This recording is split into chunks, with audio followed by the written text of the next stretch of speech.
Chers amis et chers amis internautes, bienvenue. Et merci à cher Arnaud Leroy, Monsieur le Président, merci beaucoup de ta venue dans ce nouveau petit déjeuner de la Fabrique écologique, consacré, je vous le rappelle, au cycle Comment réussir la transition écologique et énergétique, ce qui est évidemment un sujet qui nous mobilise tous. Je crois qu'on ne te présente plus, passionné d'écologie depuis très longtemps, député pendant 5 ans dans la législature précédente et depuis un an, président de l'ADEME, qui, comme vous le savez tous, est l'opérateur principal de la politique de transition énergétique dans notre pays. Donc évidemment, tu joues un rôle clé dans la mise en œuvre et dans la définition de cette politique. Et on te remercie beaucoup de ta venue et de ton intervention.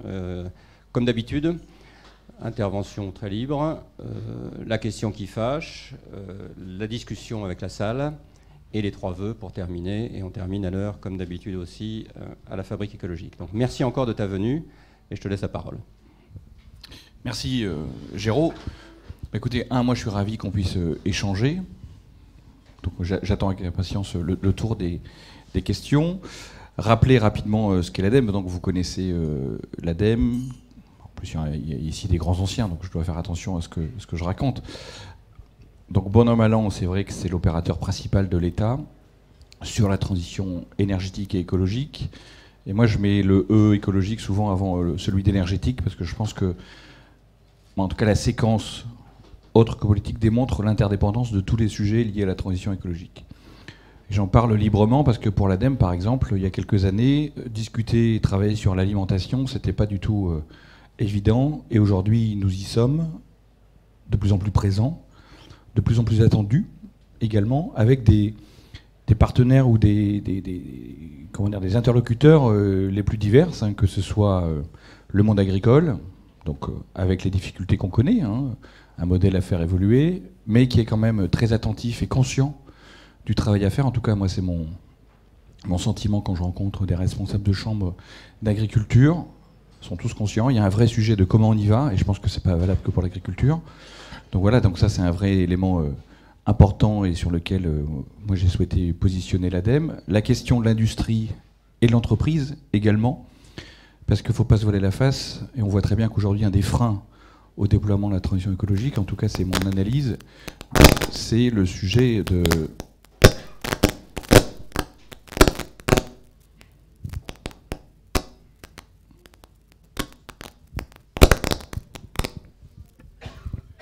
Ça s'est stabilisé, on repart. Donc un des freins à la transition écologique, pour moi, c'est la question de l'emploi et la crainte que ça aujourd'hui génère. On le voit, en tout cas, moi l'ADEME est très impliquée sur les CTE, on a des discussions sur quelques territoires que vous connaissez, l'avenir de Fessenheim, l'avenir des territoires dits charbonniers, et je crois que tant qu'on n'aura pas réussi aussi à clarifier cette question-là de l'emploi, du maintien d'une activité dans un territoire, donc ça c'est valable pour discuter avec les élus locaux, et quand vous discutez avec les personnes qui sont... en place, il y a une vraie difficulté par rapport à des craintes, à des investissements qui ont pu être faits, l'avenir professionnel des enfants. C'est des sujets sur lesquels on voit qu'il faut apporter un minimum de réponses et une méthodologie pour construire une réponse. Donc ça, c'est un élément aussi important. Et dernier grand chantier aussi pour l'ADEME, qui a amené une réorganisation, c'est la question de l'adaptation au changement climatique.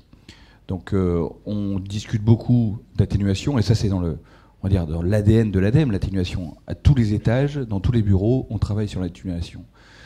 Je crois qu'aujourd'hui, il y a un vrai sujet sur l'adaptation, matérialiser ce que c'est l'adaptation. Il y a une demande servicielle assez forte des collectivités qui commencent à avoir les premières conséquences, besoins de réponses vis-à-vis de leurs administrés. Donc ça, c'est quelque chose qu'on va travailler avec les collectivités, quel que soit le niveau.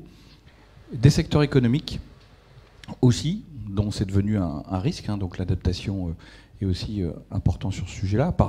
Pour nous aussi, en tant qu'acteurs de la transition énergétique, on voit très bien que beaucoup d'équipements ont été faits et pensés sans intégrer des évolutions naturelles. Je pense aux crues, donc il y a quand même beaucoup d'équipements, je pense à certains réseaux de chaleur et de mains de froid et chaleur qui sont vulnérables à ces sujets-là. Donc il faut qu'on puisse apporter des réponses, donc de l'innovation. Et dernier point, la question agricole et alimentation, et là-dessus on est en train de faire justement une étude par rapport aux besoins. Alors ça sort un petit peu du core business de l'ADEME par rapport à l'eau, mais on voit très bien que certaines catégories de production agricole sont quand même aujourd'hui à risque dans certaines grandes régions. Et donc quand on parle de production agricole, derrière on a un effet cascade avec certains types d'élevage, notamment le porc, par rapport au maïs par exemple. Donc voilà, donc il faut qu'on travaille ça. Donc c'est des sujets sur lesquels on a amené l'ADEME pour...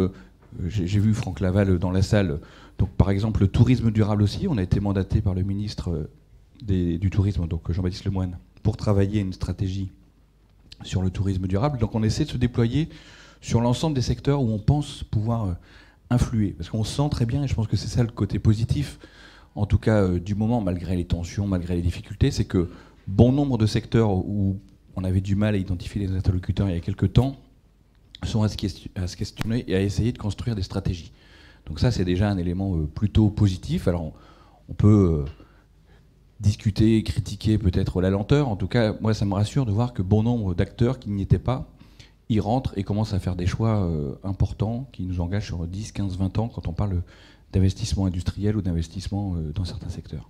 Donc voilà ce qu'on essaie de faire depuis mon arrivée à l'ADEME. Alors moi, j'ai repris aussi des dossiers qui sont historiques, la question du fonds chaleur que vous connaissez tous. Donc voilà, avec une bonne nouvelle, à savoir un fonds doté maintenant de plus de 300 millions, 350 millions l'année prochaine. Donc c'est quelque chose qui est quand même assez intéressant. Donc ça nous permet de parler de biomasse, sur lequel on reviendra peut-être tout à l'heure, de géothermie, de réseau de chaleur et de froid. Donc on arrive à travailler sur ces sujets-là. Il y a la question de l'économie circulaire, pareil avec un fonds d'intervention historiquement nommé fonds déchets, et par effet sémantique, dorénavant, on devient un fonds économie circulaire avec des questions qui clignotent, que vous connaissez tous, la question du plastique, la question de l'éco-conception. Donc on nous avait demandé aussi, nous impliquer un petit peu pour animer, et on est en train de voir comment ça peut prendre forme, le collège des ONG, associations qui s'occupent du plastique dans les océans, parce que justement il y a beaucoup de choses qui sont déjà faites, et surtout il y a un continuum important avec la pollution tellurique, donc ce que nous mettons dans nos déchetteries et nos centres d'enfouissement ou centres de tri, en tout cas ce qui est produit sur Terre et qu'on retrouve en mer. Donc là il y a le lien très fort avec l'éco-conception, donc on travaille avec quelques grandes assos pour justement essayer de quantifier et de qualifier le type de plastique qu'on peut retrouver dans les microparticules, tout ça, pour justement proposer des réponses aussi scientifiques. Je pense qu'il faut qu'on se tienne à ça, et c'est aussi la force de l'ADEME, ce tiers de confiance, donc la qualité des analyses. Alors je sais que parfois c'est remis en cause quand on touche certains secteurs un peu épidermiques de notre économie, et notamment notre production d'énergie, mais en tout cas, on s'astreint, et je pense que c'est important qu'on essaie de faire un travail qui soit irréprochable d'un point de vue scientifique. Et moi, je suis fier, et je remercie les équipes, en tout cas, d'être dans cette construction-là. On trouvera toujours des personnes qui sont contre nos analyses ou nos visions, ça fait partie de la démocratie, tant mieux. Il faut simplement qu'on fasse ça en bonne intelligence, et je crois que l'idée, c'est d'apporter des contre-analyses plutôt que d'essayer de détruire ceux qui font des analyses. Donc ça, c'est un élément pour moi qui est important, et je serai toujours très véhément avec ceux qui attaquent la légitimité de l'ADEME sur cette question. Donc ça, c'est les grands chantiers qui sont actuellement en discussion avec l'ADEME, et avec un point aussi important, c'est que tout ce que je vous dis là se décroche beaucoup dans les territoires. Donc vous savez, l'ADEME a la chance, et c'est un des rares opérateurs de l'État à pouvoir le faire encore, d'être présent sur l'ensemble du territoire français, y compris outre-mer, ce qui n'est pas anodin pour nos sujets, parce que c'est des territoires des vrais laboratoires où il faut peut-être pousser encore un peu plus l'innovation que ce qu'on essaie de faire en métropole. Et donc on est présent sur l'ensemble des anciennes grandes régions. Hier j'étais par exemple à Clermont-Ferrand, on a encore un bureau à Limoges, parce que justement on pense que nous, la maille de la transition écologique, c'est la maille territoriale. Le PCI pour un bien, la région pour avoir un vrai chef de file et un vrai moteur, parce qu'il faut quand même avoir de l'expertise. Toutes les régions ne sont pas dotées de fortes métropoles, donc il faut qu'on puisse aussi travailler à cette maille-là. On a quelques sujets par rapport à l'empilement des plans, des stratégies qui ont pu être proposées au cours des années. Je prends 3 exemples. Là, on vient par exemple de faire une ESNBC, donc réviser une ESNBC, pardon. On a les SRADET qui sont en cours dans certaines régions, qui ont été adoptés dans d'autres régions. On a les PCAET qui sont en cours ou adoptés dans certains EPCI. Et moi, je doute de l'articulation et de la conformité des uns avec les autres. Ce qui fait qu'on a un vrai sujet là de pilotage. Donc nous, c'est des choses qu'on regarde, sur lesquelles on peut avoir un avis. On n'est pas en capacité, parce qu'on n'est pas... on peut proposer des choses, et je pense que l'ADEME ne s'est jamais privé de le faire, et tant mieux, de proposer des choses. Mais voilà, on a quelques éléments quand même de cohérence qu'il faudrait voir avant d'inventer des nouvelles idées ou des nouveaux schémas. Je pense qu'on a pas mal de choses en place et qu'il faut aujourd'hui les articuler.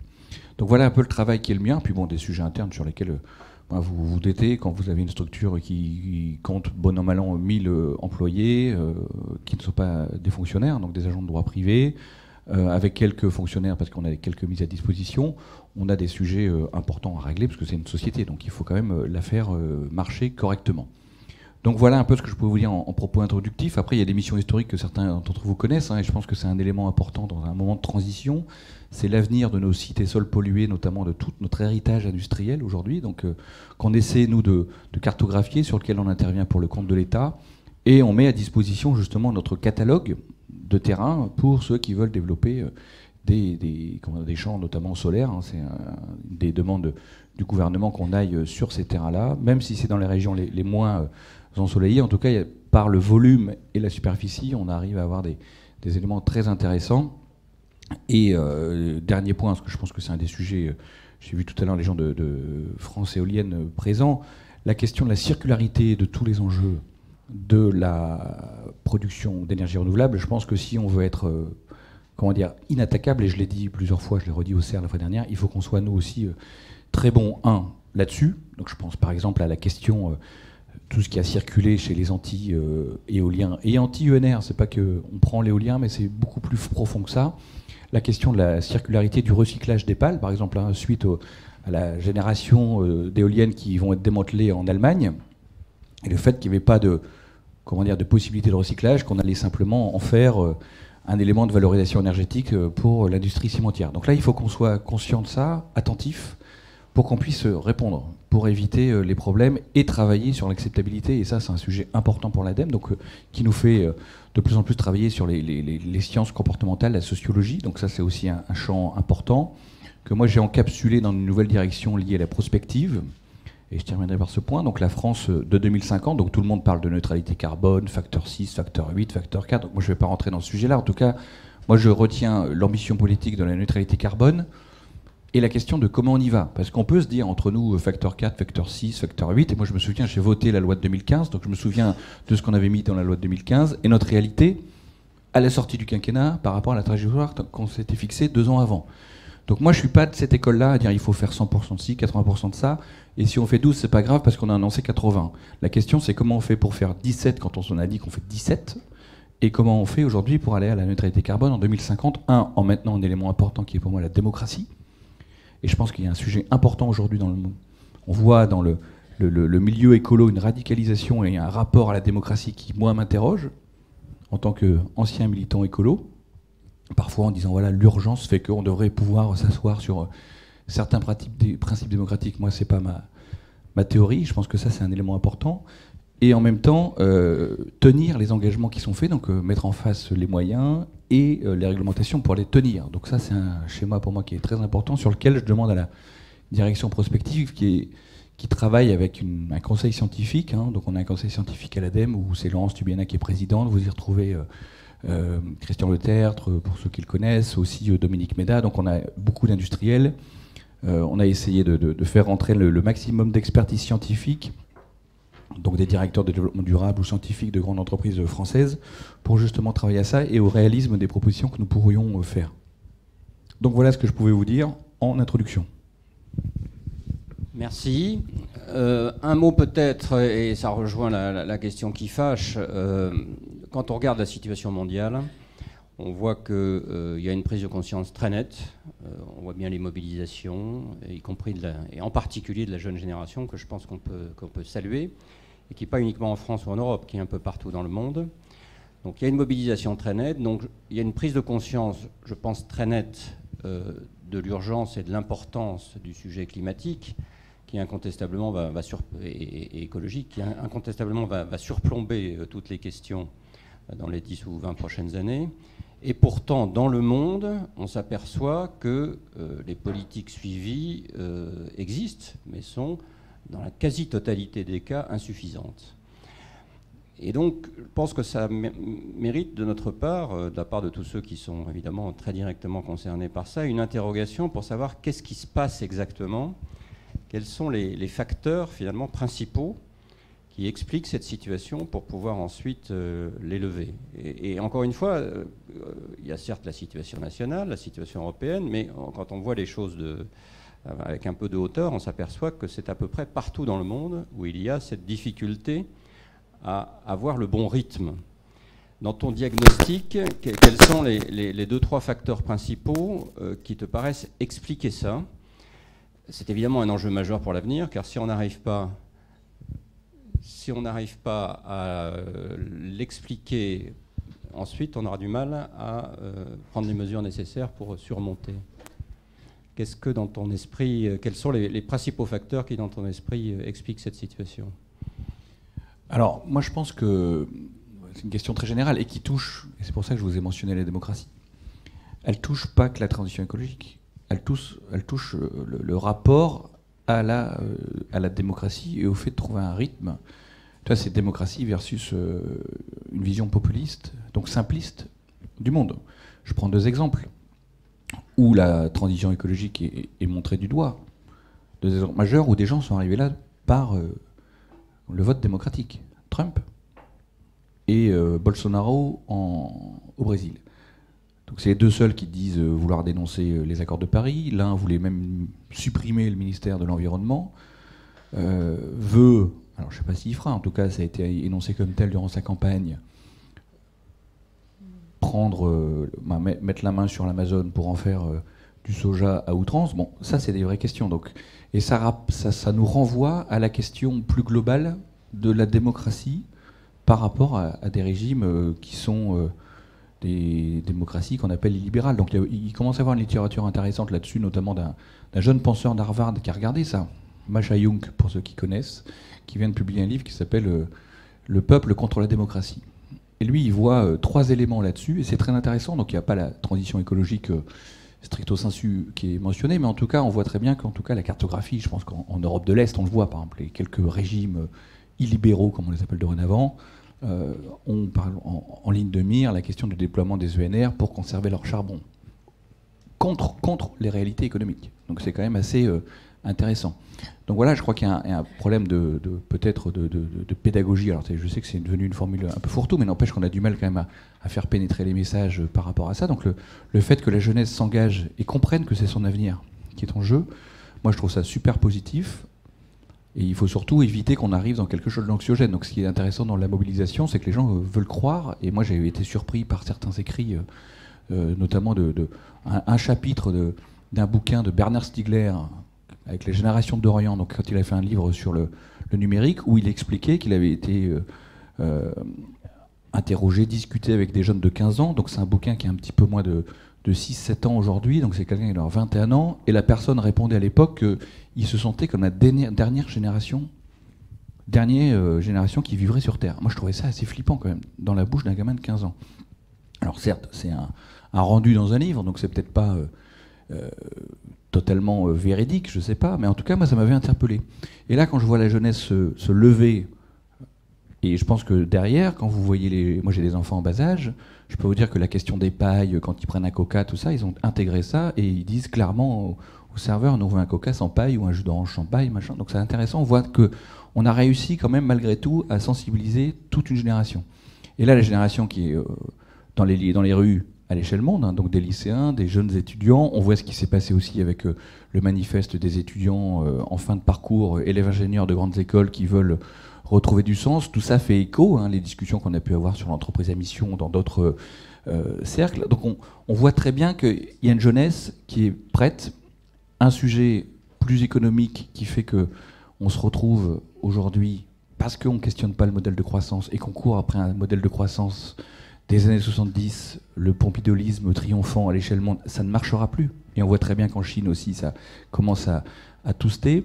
Et elle est là aussi la réponse à ta question, Géraud. C'est que quand on arrive, on fait croire qu'on pourra toujours aller de l'avant en termes de consommation, en termes de production, en termes d'accumulation d'objets, de voyage, de ci, de ça, et qu'on n'est pas capable d'y répondre au final. Parce que c'est ça. Je pense qu'une partie des politiques progressistes sont pris au piège des promesses qu'ils ont fait eux-mêmes et la réalité aujourd'hui d'un modèle économique qui est à bout de souffle.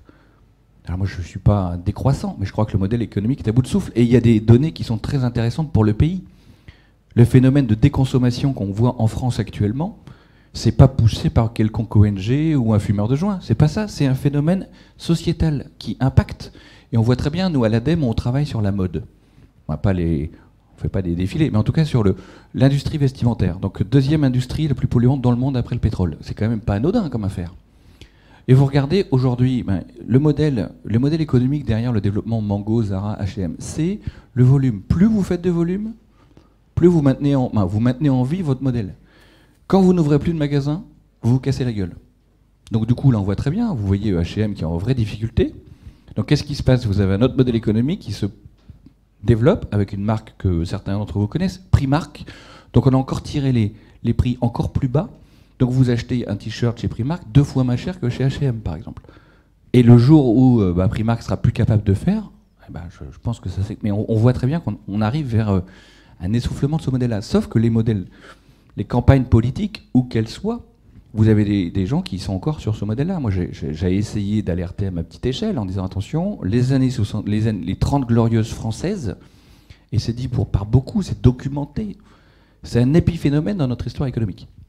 Donc si c'est ça la balise sur laquelle il faut aller en pensant qu'on peut y retourner facilement, je pense qu'on trompe les gens, et en trompant les gens, vous fabriquez de la désillusion, et comme le niveau de vie stagne et c'est encore plus valable aux États-Unis, et c'est pour ça que ça part de là aussi, ce mouvement avec les nativistes, pour d'autres sujets aussi qui poussent Trump, c'est le maintien, stagnation du niveau de vie depuis les 10-15 ans aux États-Unis. Les salaires n'ont pas progressé, donc on a caché ça pendant un temps par un recours accru au crédit à la consommation, peu cher, et avec les difficultés qu'on a pu voir, notamment sur les endettements, mais ça a permis de cacher un peu la misère. Vous pouviez acheter, grâce à des crédits bon marché, simple d'accès, ce que ne pouviez plus vous offrir par le fruit de votre travail, donc votre salaire. Donc voilà, je pense que la boucle elle est là. Donc cette désillusion, cette contradiction fait qu'à un moment donné, vous avez des tensions sur le modèle démocratique, et que ceux qui promettent la simplicité, et parfois dans d'autres aspects, vous avez aussi la dénonciation, le fait d'identifier 3-4 boucs émissaires par nation pour éviter justement de se poser des vraies questions, tout ça, fait qu'on est dans un moment de tension, de bascule, où la transition écologique, pour moi, fait partie, et la trame, l'épine dorsale de la réponse, mais sauf que c'est pas théorisé comme tel, et aujourd'hui, ça fait encore peur. Et vous le voyez, par exemple, quand je vois l'entretien de Carlos Tavares, il y a quelques semaines, dans Le Figaro ou Les Échos, par rapport à l'impact, et ce qui est vrai, mais ça se travaille, ça s'appelle une transition, ça se construit. C'est vrai qu'il faut moins de main-d'œuvre pour construire une voiture électrique qu'une voiture thermique, y compris diesel. Donc j'entends la crainte des ouvriers des usines Bosch situées en France, disant voilà, mais qu'est-ce qu'on va faire? Nous, on fait une partie des moteurs diesel. J'entends ça. Mais donc ça veut dire qu'il faut peut-être qu'on repense tout le modèle. On ne peut pas d'un côté dire oui aux véhicules électriques, en n'ayant pas de réflexion par rapport à l'utilisation du modèle électrique, en croyant qu'on va refaire comme les années 80 où tout le monde aura un véhicule électrique, alors qu'on voit bien, et les signaux sont présents dans toutes les métropoles, même les territoires semi-urbains, même dans les territoires ruraux. Je suis allé inaugurer à Foix, dans l'Ariège, un réseau de bornes électriques qu'on a financé avec l'ADEME pour justement expliquer qu'il n'y avait pas de zone blanche dans notre territoire sur la transition énergétique et écologique. Il fallait aller partout, proposer les mêmes services partout, parce qu'il y a les mêmes demandes partout. Et ça sert, et ça marche.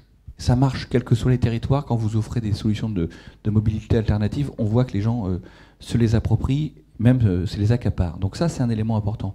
Mais croire qu'on pourra, par exemple, disséminer, en tout cas, distribuer la voiture électrique comme on a pu distribuer les voitures thermiques, avec le même rendu par rapport à la propriété et tout ça, je pense que c'est une erreur stratégique. Je pense que beaucoup de constructeurs l'ont compris. Donc on voit le développement de services autour du véhicule qu'on ne voyait pas il y a quelques années. Mais je crois qu'il faut inventer tout ça. Et donc ça se construit. Ça veut dire qu'il faut dire aux ouvriers de Bosch, ben voilà, en former certains, parce que certains partiront à la retraite, pour accompagner l'économie servicielle de tout ça. Et on voit très bien, et je terminerai par ce point, quand je vous parlais de l'emploi et la difficulté de la bascule, elle est là. Hein. Vous le voyez sur les 4 centrales à charbon françaises. On a 2 centrales à charbon qui sont identifiées à Cordemais, au Havre, où on a un sujet notamment avec une partie des personnes qui travaillent sur le port. On a des vrais questionnements parce qu'on a des ouvriers sous statut, donc qui gagnent un salaire qui sera plus conséquent que ce qu'ils gagneraient si demain on transformait ces centrales, ne serait-ce qu'avec des centrales biomasse. Donc vous voyez, il y a plein de sujets d'accompagnement qui sont aujourd'hui peut-être théorisés, déclamés politiquement, mais qui ne sont pas toujours mis en œuvre financièrement, ce que ça veut dire aussi en termes de formation. Donc ça, c'est un travail que moi j'ai demandé aux équipes de la direction prospective de comment essayer d'identifier. On va essayer de se brancher sur le travail qui a été fait par Laurence Parisot dans son rapport qui avait été commandé à l'époque par Nicolas Hulot sur métiers, compétences liées à la transition énergétique et écologique. Mais ça veut dire qu'il y ait un vrai travail aussi au niveau de l'État sur la nomenclature, notamment de l'INSEE, par rapport à tous ces métiers qui vont glisser. Parce que justement, il y aura une zone de transition, de transhumance qu'il faut pouvoir documenter, financer et surtout mettre en avant pour rassurer. Je pense que c'est un élément. Donc pour revenir à ta question primaire, tous ces éléments font qu'on a ce moment de tension un peu démocratique, mais qui va au-delà de la transition écologique. Pour rebondir sur ce point, puis ensuite je vous passe la parole à la salle, bien entendu. On est, nous, très convaincus à la Fabrique écologique, en tout cas une très bonne partie d'entre nous, sur l'importance du sujet que tu viens d'aborder, c'est-à-dire le traitement des perdants potentiels de la mondialisation et de la transition écologique. Et quand on voit, c'est vrai, les difficultés qui, par exemple, sur l'exemple, le petit retour de flamme de certains sur le diesel, lié évidemment au problème d'emploi que ça pose très concrètement dans certaines usines Bosch, etc., on voit que si le discours un peu voilà, tout est rose, tout va bien, sur la transition écologique, sur le thème on va créer plein d'emplois, etc., ça ne pose pas de problème. En réalité, c'est une mutation qui, en effet, va affecter un certain nombre de gens. Et on voit bien qu'un certain nombre de gens, y compris aux États-Unis, Trump, c'est quand même ça sa réussite, peuvent surfer sur les difficultés que la transition va impliquer pour certains, même si aux États-Unis, ce sont des difficultés du marché du charbon, c'est pas tellement des difficultés liées au climat. Bon, mais en tout cas, ça permet à un certain nombre, y compris de mouvements populistes, de surfer sur ces difficultés. Et pour progressivement, d'ailleurs, finir par nier ou par la transition écologique et le fait qu'on puisse ne rien faire sur ce sujet. Est-ce qu'il n'y a pas, dans les démocraties occidentales, et chez les mouvements écolos, d'ailleurs, un discours un peu trop naïf sur ce sujet? Est-ce qu'il ne faudrait pas qu'on pose la question que tu as posée de manière beaucoup plus explicite, c'est-à-dire avec une orientation très forte, disant il y aura des gens qui seront touchés par la transition écologique, mais nous ferons en sorte qu'ils seront, d'une façon ou d'une autre, aussi des gagnants. C'est-à-dire que nous ferons en sorte que nous nous engageons sur des reconversions, sur des plans massifs, etc., mais que ce soit un objectif affiché, public, et non pas, bien souvent, traité un peu en deuxième main par rapport à ce sujet. Après, je pense que c'est aussi la nature du combat politique. Je pense que les mouvements écolos en France ont peut-être péché par le fait de ne pas s'intéresser à la question économique assez tôt. Cette mutation, moi je suis ch'ti à l'origine. Donc on a été de plein fouet, on a pris ça dans la tronche. Moi je suis un gamin qui a vu tous ses oncles, son père, perdre leur boulot parce que c'était des ouvriers dans l'industrie et que voilà, il y avait la vague et il n'y a pas eu de messages politiques forts sur l'accompagnement. Il a fallu quand même attendre très longtemps pour qu'on entre, par exemple, dans ce qui est en train d'être porté aujourd'hui sur la troisième révolution industrielle, sur une destinée de territoire. Alors ça a été fait par Daniel Parcheron, qui était un élu PS, c'est repris aujourd'hui par Xavier Bertrand, c'est animé par Philippe Vasseur. Donc en plus, c'est un élément pour moi que je trouve assez intéressant, c'est qu'on a réussi à mettre autour de la table des personnes qui sont de sensibilités politiques différentes, parce qu'il y a ce sujet-là aussi, d'un point de vue politique. C'est comment on enjambe la séquence électorale, alors pour ici 2022, sur un sujet dont on sait qu'il a besoin d'une visibilité à 15-25 ans.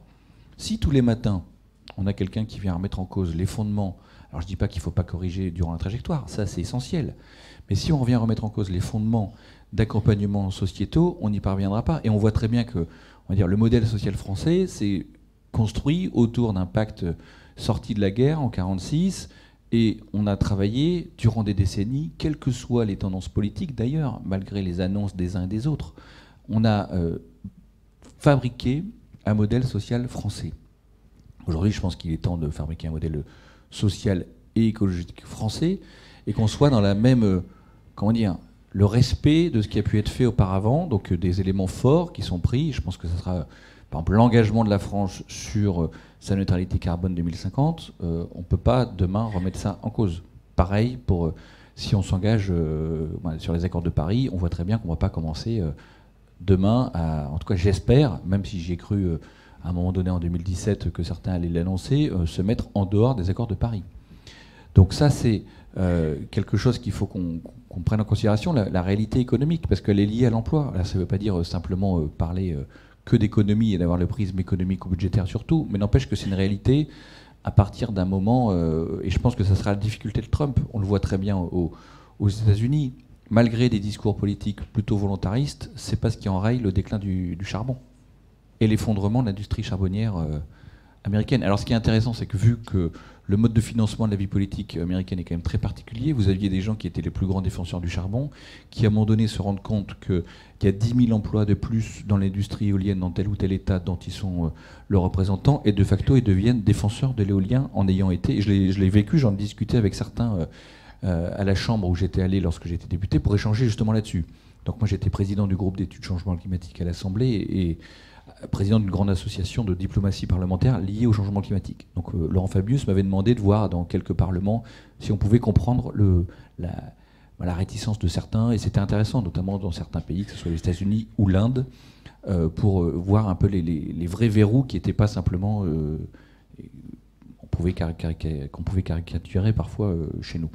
Donc ça, c'est des éléments aussi importants, la bascule économique. Donc moi, je suis assez content de voir que dorénavant, on a un vrai discours économique dans les mouvements écologiques, en tout cas qui annonce une transition, ça se construit. Je pense qu'il faut faire attention à la question de la fiscalité. Donc on voit où on en est aujourd'hui. Je pense qu'on arrive à un point d'alerte par rapport à l'acceptabilité sur la fiscalité, moi plus que d'alerte d'ailleurs. On a passé la cote d'alerte, et ça sera compliqué. La question, c'est maintenant comment on joue dans ça. Donc ça fait des années qu'on dit qu'il faut remettre à plat le système fiscal pour y intégrer une fiscalité écologique qui soit pas simplement une rustine. Je pense que le moment est venu.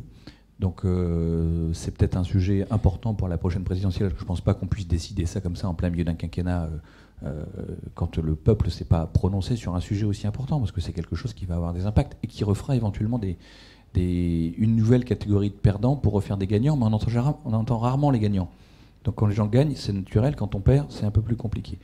Donc voilà, et il y a la question de l'affectation de la fiscalité carbone, qui est un vrai sujet, qui est une vraie manne, et je pense qu'il faut qu'on puisse avoir un débat serein sur la question. Alors moi je suis pour une affectation assez claire à la transition écologique dans les territoires, parce que c'est aussi, je veux bien qu'il ne faut pas ouvrir le porte-monnaie à outrance, je ne suis pas un dépensier là-dessus, mais je crois que quand on voit les chiffres, on se rend compte que, on a besoin quand même de plusieurs dizaines de milliards par an, ne serait-ce qu'à l'échelle nationale, pour investir dans la transition écologique, et on n'a pas encore à discuter du côté adaptation qui risque de devoir être financé beaucoup plus rapidement que prévu si on en croit certaines études.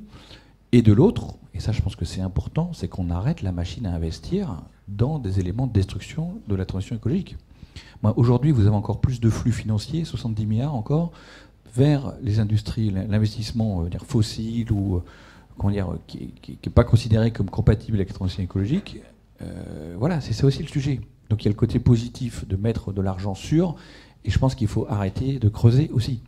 Donc il faut que ce côté-là soit aussi porté. Donc c'est pas simple, c'est des débats qui sont actuellement portés à l'Assemblée nationale par différents acteurs aussi du monde de la finance français. Là, je pense qu'on a aussi là un temps d'avance, mais on a ce vrai sujet qui est encore devant nous. Merci beaucoup. Donc je vous passe la parole. J'ai vu qu'il y avait déjà une première intervention. Si vous pouvez, à chaque fois que vous intervenez, vous présenter. On va peut-être prendre deux ou trois questions, et puis ensuite Arnaud répondra. Bonjour, Cédric Philibert de l'Agence internationale de l'énergie, ancien de l'ADEME. Je vous remercie beaucoup pour tout ça, je trouve ça très intéressant. Je voudrais peut-être dire en quoi, depuis les événements des quelques derniers mois, les Gilets jaunes m'ont amené à remettre en question deux de mes certitudes les plus fortes depuis très longtemps. Alors, le premier sujet, c'est le sujet de la fiscalité écolo. En fait, la fiscalité carbone, elle est sur la table depuis 45 ans. Hein. Les premiers papiers, c'est 74. Et on a discuté pendant des années, à l'ADEME et autour, sur cette question. La fiscalité écolo doit être affectée ou pas affectée. C'est-à-dire, s'agit-il de trouver un moyen de financement pour des dépenses, pour l'ADEME, pour des actions, ou s'agit-il d'envoyer un signal prix qui va modifier les comportements des acteurs et plus généralement de déplacer la fiscalité de ce qui est utile, renouvelable, le travail humain, vers ce qui est nuisible et non renouvelable, les énergies fossiles notamment. Et d'ailleurs, au tout début, quand les Gilets jaunes ont commencé à reprocher au fond à la taxe carbone de ne pas être affecté à la transition écologique, la réponse du président de la République a été parfaite d'un point de vue théorique. Ah mais non, la fiscalité écologique ne doit pas être affectée. Son but, c'est de déplacer la fiscalité des goods vers les bads, voilà, pour aller vite. Donc c'était tout à fait cohérent d'un point de vue théorique. Et en même temps, je suis maintenant tout à fait d'accord sur l'idée qu'il faut des niveaux de financement quand même considérables pour la transition écologique et que l'affectation est probablement la seule moyen, en tout cas au début, de rendre les choses lisibles et visibles pour les gens qui seraient amenés à payer cette taxe. Et il faut beaucoup d'argent pour leur permettre de faire face à ce problème nouveau. C'est-à-dire que ce n'est pas seulement un problème d'emploi, c'est d'abord un problème de niveau de vie. Voilà, les gens qui sont prisonniers d'eux, etc. Il faut leur fournir une alternative. Il faut des prêts à taux zéro de longue durée aussi sur la voiture électrique pour que le coût d'usage mensuel soit pas supérieur à celui du coût d'usage d'une voiture thermique. Sinon, les gens disent, même avec votre aide de 5 000 €, je ne peux pas passer d'un modèle à l'autre. Ça me coûte plus cher, au moins pendant les premières années, donc c'est pas possible. Voilà, donc j'ai toujours défendu l'idée d'une fiscalité non affectée, sachant que le danger d'une fiscalité affectée, c'est qu'une fois qu'elle l'est, c'est très difficile de changer de modèle. On l'a vu avec les agences de bassin. Un ancien quelqu'un qui a failli devenir un de vos prédécesseurs avait fait une longue analyse des agences de bassin. Tu vois à qui je veux dire. Et voilà, les agences de bassin devaient donner des signaux prix chez les utilisateurs d'eau et les pollueurs. Et finalement, c'est devenu une machine à bétonner et à faire beaucoup de stations d'épuration sans jamais créer des réflexes d'économie d'eau ou d'économie de pollution chez les... Voilà, je schématise un peu la critique, mais voilà, là, il y a une critique à faire sur la fiscalité affectée. Donc voilà, ça a remis en question cette certitude-là. Puis il y en a une autre, peut-être encore plus profonde, qui m'interpelle aussi, et sur laquelle j'aimerais avoir votre avis. C'est face à la décroissance, au fond, et à la question de l'emploi. J'ai toujours pensé qu'il faudrait un jour, effectivement, plus ou moins déconnecter le revenu du travail. C'était la proposition du revenu universel d'existence, inconditionnel. Bon, c'est des choses qui sont encore sur la table partout. Et au fond, c'est un peu ce qu'on a fait avec la prime d'activité.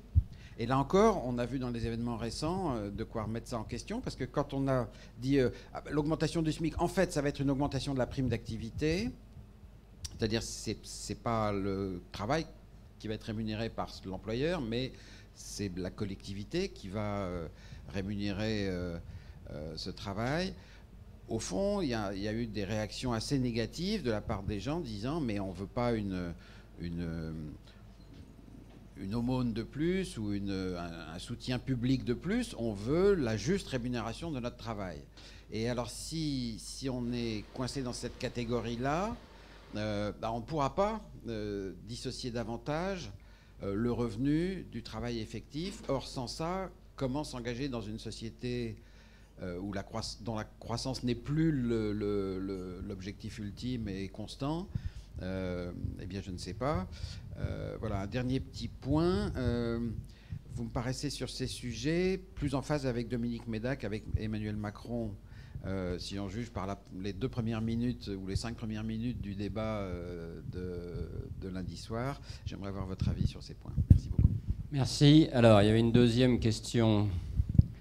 Là, on prend 3 premières questions et puis mais tout le monde parlera, je vous rassure. Il y a vraiment beaucoup de choses à dire, donc oui. Essayez d'être un peu court pour que tout le monde puisse parler. Voilà. Hein. Alors déjà, donc je me présente, Hélène Borin-Gressier, Terre de Liens. Donc je ne vais peut-être pas revenir sur Terre de Liens parce que sinon ça va me manger mon temps de parole. Alors je ne vais pas parler au nom de Terre de Liens, mais en mon nom. Déjà, je voudrais insister sur le fait que quelque chose qu'on ne voit peut-être pas trop, c'est que ce n'est pas spécifique de la transition écologique que le problème de secteurs industriels qui s'arrêtent, de gens à accompagner. Et c'est depuis que le capitalisme existe que ça existe. Je veux dire, on avait les artisans lyonnais sur la soie. On a eu les dames des centraux téléphoniques quand on a automatisé les centraux téléphoniques. On a eu les mineurs, etc. Donc ce problème de secteur industriel ou d'activité qui s'arrête parce qu'il faut qu'il s'arrête, c'est pas nouveau. Donc le sujet de l'accompagnement, je crois qu'il faudrait pour tous les écologistes dire bah, écoutez, c'est pas nouveau. La société, l'économie a dû toujours faire ça. Ça a été une des conditions de l'évolution du capitalisme. Donc ne nous ennuyez pas avec ça. C'est normal. C'est dans la vie courante de l'économie. Ça, c'est la première chose que je voulais dire. Je voudrais poser aussi à Arnaud Leroy des questions sur l'agriculture, sur ce qu'ils font dans le domaine de l'agriculture. Je voudrais ensuite dire si sur... vous pouvez être pas trop long, si c'est possible. Oui, alors je vais m'arrêter. Je voudrais aussi dire, est-ce que... bon, moi je suis très intéressée par Jouzel Larouturou, hein, le pacte finance-climat. Je trouve que c'est un vrai gros sujet. Et en attendant, c'est vrai que pour le problème de financement qui se situe entre 10 et 30 milliards par an, d'après Benoît Leguet, moi je me disais pourquoi l'État français ne lancerait pas un grand emprunt de la transition écologique qui aurait... Alors évidemment, il faudrait négocier avec Bruxelles, hein, mais en même temps, ça serait intéressant parce que d'une part, on pourrait capter un peu quelques marchés financiers qui ne savent pas où... Enfin, l'argent sur les marchés financiers qui ne savent pas où aller, puisque de toute façon, avec des taux des prix et des intérêts à taux zéro, ce n'est pas très intéressant. Et puis, en même temps, ça serait une occasion de mobiliser la société française, parce qu'il faudrait aussi que ça soit un emprunt ouvert à monsieur tout le monde. Bien sûr, il faudrait négocier avec Bruxelles pour dire qu'on sort ça des 3%. Voilà. Mais bon, moi, ça me paraît très jouable. Merci. Donc, une troisième question. Je fais simplement une toute petite remarque sur ce sujet, parce qu'elle me tient à cœur. Je pense qu'on parle beaucoup d'investissements nouveaux dans la transition énergétique. C'est très bien, il faut le faire. On parle très peu du fait que si on continue des investissements marrons à ce niveau-là, eh bien, on aura beau faire des investissements nouveaux dans la transition énergétique, on n'avancera pas beaucoup plus vite. Et que donc, le vrai sujet, un des vrais sujets, me semble-t-il, c'est bien qu'il y ait une conversion des investissements, peut-être plus que le volume lui-même d'investissement. Mais bon, c'est un avis personnel. Troisième question, ou vas-y, je reviens. Oui, ce sera la deuxième série. Bonjour, Antoine de Ravignon, Alternative économique. Je vais essayer de faire très court. Arnaud Leroy, est-ce que vous pensez qu'on peut vraiment se permettre d'attendre la fin du quinquennat pour remettre à plat le débat sur la fiscalité écologique? Et comment vous réagissez par exemple à la proposition qui avait été avancée par Terra Nova sur ce sujet, comme pour sortir de la crise de l'arrêt de la montée en puissance de la fiscalité carbone? Et là, je rebondis sur ce que vient de dire Géraud. Est-ce que, par exemple, l'idée, dans un premier temps, de s'attaquer aux niches fiscales qui favorisent les énergies carbonées pour remettre de l'équité dans le système, pour ensuite, dans un deuxième temps, s'attaquer à la question de la remontée en puissance de la taxe carbone et de son affectation, et tout ça discuté pendant le quinquennat. Est-ce que ça vous paraît être une voie praticable politiquement? Comment vous réagissez à cette proposition? Alors, je vais répondre à la dernière question en premier. Sur la question, ça permettra d'aborder la question de l'affectation. Alors moi, je vous disais tout à l'heure, globalement, il faut changer de modèle. Le fameux logiciel, je pense qu'il doit quand même être amendé. Et je pense que c'est valable aussi pour la théorie des finances publiques. C'est que si on continue à prendre des règles financières, budgétaires, qui ont été élaborées à un moment donné, depuis quelques siècles d'ailleurs pour certaines, où il n'y avait pas de contingence environnementale, écologique, je pense qu'on loupe un truc. Donc ça veut dire qu'il faut inventer quelque chose qui fasse qu'on soit en capacité quand même d'avoir ce point de butée qui est quand même la transition et qui n'est pas un gimmick ou simplement, en tout cas c'est ma conviction, quelque chose de confortable. C'est une nécessité pour le maintien de la vie humaine sur Terre. Je pense que c'est ça. Et je pense que la règle des finances publiques, elle n'a pas été faite à un moment donné où vous aviez des gens qui vous expliquaient que la génération qui vivra entre 2070 et 2100 sera soumise à des tensions telles qu'on n'est pas capable de se prémunir de risques nouveaux, de problèmes de guerre et compagnie. Donc voilà. Donc moi, j'appelle tout le monde quand même à un examen de conscience par rapport à la réalité de certaines règles aujourd'hui, par rapport à un besoin nouveau qui est quand même le maintien de la vie sur Terre et, si possible, la question... de la progression de la démocratie et du maintien de la démocratie dans les États où elle est en place. Donc ça, c'est un élément important. Sur la proposition, moi, ma conviction, je dis simplement que je vois très bien la difficulté aujourd'hui dans laquelle on est pour discuter de fiscalité écologique. Et comme on est aussi dans un moment où les gens veulent donner leur avis, je pense que le meilleur moment pour donner un avis, c'est quand même des élections, où vous avez quand même une certaine vision de la société qui est proposée. Et là, cette question de la fiscalité, on le voit très bien, et c'est valable pour d'autres éléments de fiscalité en France. L'impôt sur la production, comme on l'appelle, c'est valable pour la fiscalité locale. Et pendant très longtemps, on a toujours travaillé par pointillisme, un peu sur la fiscalité. On faisait une taxe sur ci, on allait augmenter une taxe là, on faisait voilà. Et la contribution énergie-climat, quand elle a été créée, avec difficulté, parce qu'il a fallu s'assurer que le Conseil constitutionnel dirait oui cette fois-ci, machin et compagnie, donc c'est vrai, on en parle depuis 40 ans, hop, on a réussi à la mettre en place. Et on voit très bien, et moi je crois que l'erreur, elle vient surtout du delta par rapport à la trajectoire qui avait été prévue en 2015 et l'accélération sans compensation. C'est ça qui nous a emmenés dans le mur. C'est pas la taxe carbone. Donc voilà, donc là, il y a le niveau de taxe carbone est à étal, donc sur le taux qu'il était au moment de la crise, donc qui génère quand même plusieurs milliards d'euros par an en termes de rendement. Donc la question de son affectation, elle reste ouverte, et pour l'instant, c'est toujours pas tranché, sauf que ça va dans la réduction de la dette, comme on nous le dit. Donc ça, c'est un sujet. Moi, je pense que ce qu'a proposé le président sur un élément flottant et qui permet d'appréhender la versatilité des commodités, notamment du pétrole, on le voit très bien, vous avez vu le prix du baril de pétrole, fait qu'on est revenu quasiment au même niveau qu'au début de la crise des Gilets jaunes, sans une taxe dynamique. Donc voilà, on a ce sujet-là qu'il faut quand même appréhender. Donc ça veut dire aussi que ça nous pousse, et nous c'est ce qu'on fait, notamment via le gaz vert, sur lequel moi j'ai un avis assez positif, et je pense qu'il faut développer ça dans le pays, par rapport à notre indépendance énergétique. C'est ça aussi qu'il faut, je crois, pousser. Donc, moi, je n'ai pas un avis, tranché sur le fait d'attendre. Ce n'est pas une volonté de procrastiner. C'est simplement un sentiment de réalisme politique qui fait qu'aujourd'hui, tant qu'on n'aura pas fait d'articulation, et ça va loin, je prends un exemple tout bête sur la question de la fameuse écotaxe et son remplacement éventuel par une vignette nationale, régionalisée. J'étais avec des élus du Sud-Ouest il y a quelques temps. On parlait de la problématique de l'A63, pour ceux qui connaissent, donc qui dessert, qui passe à Bordeaux, qui va jusqu'en Espagne, qui est une autoroute totalement congestionnée, en grande partie, par des camions qui sont en transit et qui ne payent rien, aucun équipement, à part, comme vous et moi, le péage sur cette portion-là. Donc, la question demain, par exemple, des régions, de leur capacité à développer une fiscalité, et il y a la même demande dans le Grand Est pour le transit dans cette partie-là de la France. Voilà, donc il y a des grosses questions aujourd'hui qui sont sur la table. On a donné des capacités aujourd'hui aux régions de lever certains impôts, mais vous doutez bien, on est à 2 ans des élections, dans un moment de tension sur la fiscalité à l'échelle nationale, qui a des retombées aussi régionales et locales, donc personne ne va bouger. Donc c'est pour ça que moi, sincèrement, je pense que autant bien affiner le sujet pour proposer quelque chose d'ici 2021 et qu'on en discute dans le cadre de la campagne et que ce soit voté et qu'on puisse du coup mettre en œuvre.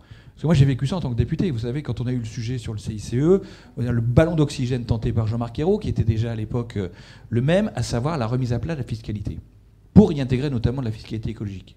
Donc moi j'ai travaillé avec Christian de Pertuis, que vous connaissez, ça fait des années qu'on explique que si vous voulez une vraie fiscalité écologique, la culture de la rustine, ça marche pas, il faut changer la roue.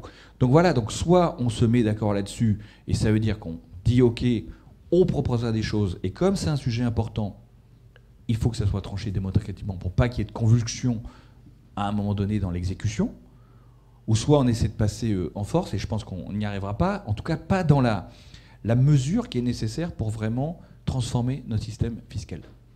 C'est la conclusion à laquelle je suis arrivé. Ça ne veut pas dire qu'il ne faut pas faire des choses en attendant. Et la question des niches fiscales, identifiée depuis très longtemps, je me souviens en 2011, un rapport fait par Guillaume Sainteny sur le sujet. Donc on parlait en plus, la volumétrie était très intéressante. On était à 170 milliards, quelque chose comme ça. Donc on a essayé de mettre ça en œuvre. Moi, quand j'ai été député, on a regardé niche fiscale, qu'est-ce qu'on pouvait faire, machin. À chaque fois, alors, la fameuse expression, dans une niche, il y a toujours un chien. Voilà. Donc quand on s'attache aux niches fiscales, sans accompagnement, par exemple sur le diesel routier, tous les carburants agricoles, professionnels, on le voit très bien. Alors vous pouvez proposer des choses derrière. Souvent, ça va être du suramortissement. Donc suramortissement qui va inviter les gens à investir, donc à acheter du nouveau matériel alors qu'ils n'en ont pas nécessairement besoin. Donc en termes d'efficacité pour les finances publiques, je ne suis pas sûr. En termes de bilan carbone, encore moins. Voilà. Donc c'est ça aussi qu'il faut vraiment regarder. Donc ça c'est un sujet sur lequel moi je pense qu'il faut qu'on fasse attention. Par contre, il y a des éléments sur lesquels il faut aller. Par exemple, on parle de l'hydrogène. Nous on a identifié une petite taxe qui est sur une exonération qui est sur l'hydrogène dit gris. Donc pour développer l'hydrogène vert et faciliter le financement du plan hydrogène, nous on a proposé, on est en train de regarder ça avec l'ADEME, alors c'est vraiment du cousu humain, la dentelle de Calais, d'aller chercher justement l'exonération sur cette taxe, donc en créant une taxe sur l'hydrogène dit gris pour pouvoir financer le déploiement et développement de l'hydrogène vert. Donc voilà, et ça générait 50, 60 millions d'euros. Donc peut-être à Bercy c'est ridicule, il faut peut-être supprimer cette taxe. Quand vous êtes dans le déploiement de nouvelles technologies et le fait d'asseoir certaines filières, je peux vous dire que 50 millions par an, je ne connais pas grand monde qui crache dessus. Donc ça, c'est des éléments sur lesquels on peut avancer, mais la question quand même importante, ça sera quand même la remise à plat, peut-être pas générale, mais en tout cas une grande partie de notre fiscalité. On ne pourra pas y échapper, on ne pourra pas... Ça fait 3 mandats, comme 3 quinquennats qu'on est en train de godiller là, sur ces sujets, et je pense qu'on arrive à la fin. En tout cas, je l'espère. Donc, pour revenir à la question aussi de l'agriculture, là aussi on a des éléments importants. Vous parlez de transition. Alors moi, j'entends ce que vous dites sur le côté, ça a toujours été comme ça dans le capitalisme, sauf que si vous voulez faire promouvoir une transition écologique qui ne soit pas dommageable et qui ne fasse pas peur, si vous dites ça, vous êtes sûr qu'on n'y parviendra pas. Hein. Donc, moi, mon envie, c'est quand même qu'on y parvienne, donc d'entendre les craintes, et on voit très bien la nouvelle émergence de nouveaux métiers. Nous, on le voit à petite échelle par l'accompagnement qu'on fait de l'expérimentation au territoire zéro chômeur. Donc ça, c'est intéressant. Sur les 10 territoires que vous connaissez peut-être, il y a une belle émission la dimanche soir là-dessus. Donc moi, j'ai participé avec Laurent Grand-Guillaume au débat sur la ça et maintenant à l'ADEME, ça avait été initié et soutien là par mon prédécesseur Bruno Légevin. Donc on accompagne ça. Et c'est intéressant de voir que 60% des emplois qui sont créés dans ce cadre-là, donc des gens qu'on remet dans l'emploi, sont des emplois liés à la transition écologique. Donc, sur du service lié à la mobilité, de la réparabilité, de l'agriculture urbaine, des choses comme ça. Donc ça, c'est très intéressant. Question biodéchets. Donc ça, c'est vraiment intéressant. Alors c'est sûr que on voit aussi très vite un niveau de professionnalisme se matérialiser. Hein. Donc ça, c'est intéressant. Ça donne des vraies perspectives d'emploi dans des métiers intéressants qui font sens. Et je pense qu'il faut qu'on s'appuie sur ces sujets-là. Donc la question de l'agriculture, qu'est-ce qu'on fait ? On fait qu'on a mis à disposition des outils, notamment pour travailler avec des grandes régions céréalières ou d'autres types de production, des éléments pour modéliser l'impact des changements climatiques. Et notamment de faire à l'échelle régionale, dans une région Grand Est, pour donner un exemple. Donc on a fait un programme avec eux qui s'appelle Climaction. Dire voilà, qu'est-ce que ça voudrait dire si vous étiez dans la perspective de ce que dit par exemple le président de région, 50% bio dans les cantines, tout ça. Qu'est-ce que ça veut dire en termes de production locale? Pareil sur le côté création biomasse. Qu'est-ce que ça veut dire pour le secteur local, l'agriculture locale, pour tendre vers ces objectifs-là?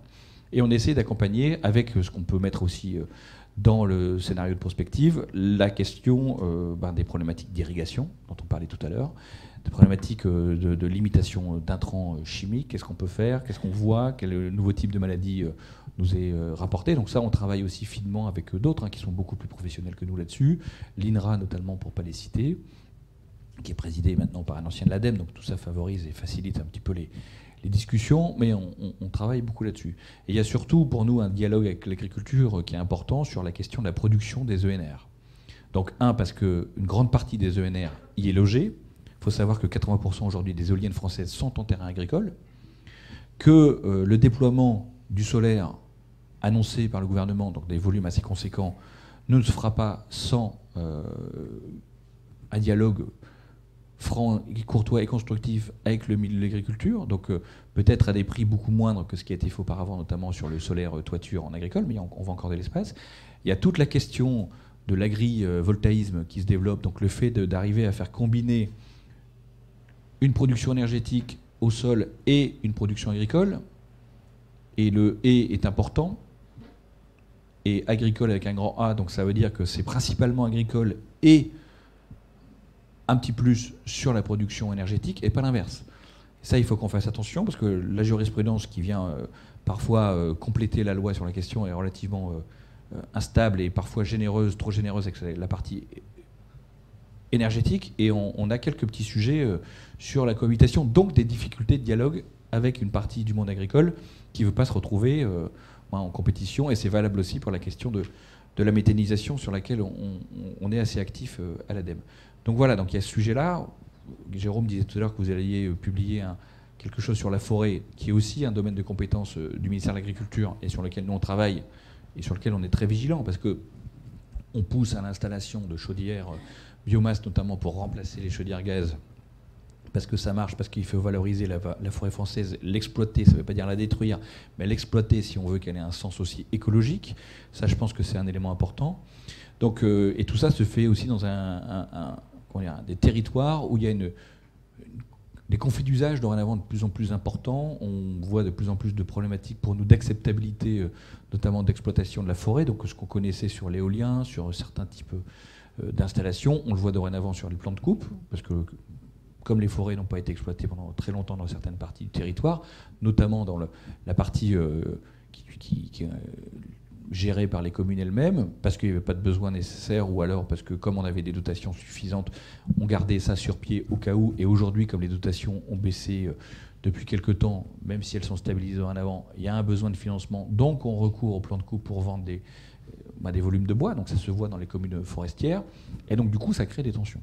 Donc voilà, donc ça c'est des sujets sur lesquels nous on est assez vigilants, qui nous rapprochent de toute la science de la sociologie comportementale pour justement travailler sur ces sujets-là. Et on voit que sur la méthanisation, l'éolien, la forêt et je pense le solaire dans certains endroits, on a de plus en plus à gérer ces problèmes d'acceptabilité qui ne sont pas simplement liés à nos problématiques écologiques, mais qui sont quand même très focalisés dessus. Donc ça c'est les éléments importants. Et pour revenir sur la question des certitudes, moi je crois que pour répondre à monsieur, on est dans un moment où il faut avoir la certitude qu'il faut qu'on change beaucoup de paramètres. Ça ne veut pas dire tout remettre en question, c'est simplement une évolution, et que si on n'arrive pas à accompagner ça, on aura quelques difficultés parce qu'on va toujours se réfugier derrière des principes. La question, et je terminerai par ce point, du grand plan d'investissement, ça avait été porté à l'époque, quand on avait fait le grand plan d'investissement sous Sarkozy, c'était posé, je me souviens que Guénaud poussait cette idée d'avoir un grand plan populaire, un grand plan d'emprunt. Je pense qu'encore plus qu'à l'époque, on est dans un moment où l'argent est tellement peu cher que ça serait dommage d'aller chercher l'épargne des Français, parce qu'on serait incapable, ça coûterait pour avoir les rendements qu'on a aujourd'hui sur même le livret A par rapport sur le taux sur lequel on est capable d'emprunter. Par contre, il y a un élément intéressant, et je pense que la France là-dessus a bien joué. Je crois qu'il faudrait peut-être avoir plus d'ambition pour porter ça et vraiment avoir un plan d'investissement global. C'est les obligations vertes. Donc on voit très bien que c'est un élément qui fonctionne. On arrive à lever des sommes très très conséquentes à des taux très très très attractifs sur des durées très intéressantes. Donc voilà, donc là on a un outil vraiment pas mal. Hein. Quand, titre d'exemple, vous allez chercher 20 milliards d'euros aujourd'hui, bah, vous avez facilement de l'offre pour 30-35. Donc c'est-à-dire qu'il y a une volonté quand même de mettre sur ces produits-là, et surtout quand ils sont portés par des États solvables comme la France. Donc je pense qu'on n'aurait pas besoin de recourir à l'épargne des Français, parce que je ne suis pas sûr que les Français y viennent naturellement. Vous voyez déjà, je pense qu'il faut qu'on arrête aussi de se cacher, d'avoir un greenwashing bancaire, notamment sur le livret développement durable, qui n'a le nom de développement durable simplement que son nom.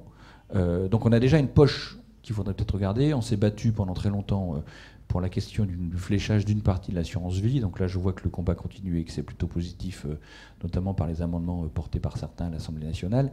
Donc voilà, donc, on a cette poche d'épargne. Mais ce que je disais tout à l'heure et qu'a repris Géraud sur la question du non-financement de projets dits bruns est, à mon avis, beaucoup plus important. Donc ça veut dire réussir à calfeutrer ça, avec des difficultés, on le voit. Hein, sur certains sujets qu'on finance, mais qui ont des difficultés, à aller financer l'extension, ou en capacité assurantielle. Donc l'assurance est un sujet aussi important, c'est que quand vous êtes sur des thématiques ou des secteurs qui sont de moins en moins compétitifs, où les gens ont des vraies craintes, et vous le voyez sur même des grandes compagnies minières à l'échelle monde, le fait d'avoir un défaut d'assurabilité vous met en vulnérabilité.